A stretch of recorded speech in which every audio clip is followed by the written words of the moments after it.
Debris डंपिंगच्या प्रतिबंधासाठी गस्ती पथके, कांदळवन आणि पाणथळ जागांचे संरक्षण आणि संवर्धन हा अतिशय संवेदनशील विषय आहे. त्यामुळे महापालिका क्षेत्रातील कांदळवनावरती कोणत्याही स्वरूपाच्या डेब्रिजची भरणी होणार नाही, यासाठी सहाय्यक आयुक्तांनी दक्षता घ्यावी. तसेच ठाण्याकडे येणाऱ्या सर्व प्रवेशद्वारांवरती तातडीने रात्रंदिवस गस्ती पथक तैनात करण्यात यावीत. डेब्रिज घेऊन येणाऱ्या डंपरमधून ठाणे महानगरपालिका क्षेत्राबाहेर अधिकृत डंपिंगचा परवाना असेल तरच त्यांना पुढे जाऊ द्यावे, असे निर्देश महापालिका आयुक्त सौरभ राव यांनी दिले आहेत.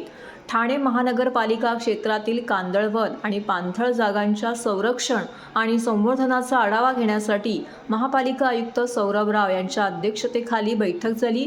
मुख्य पर्यावरण अधिकारी मनीषा प्रधान यांनी कांदळवन संरक्षण आणि संवर्धनासाठी ठाणे महानगरपालिकेवरती असलेली जबाबदारी, त्या संदर्भात पालिकेची कार्यवाही याची माहिती या बैठकीत दिली.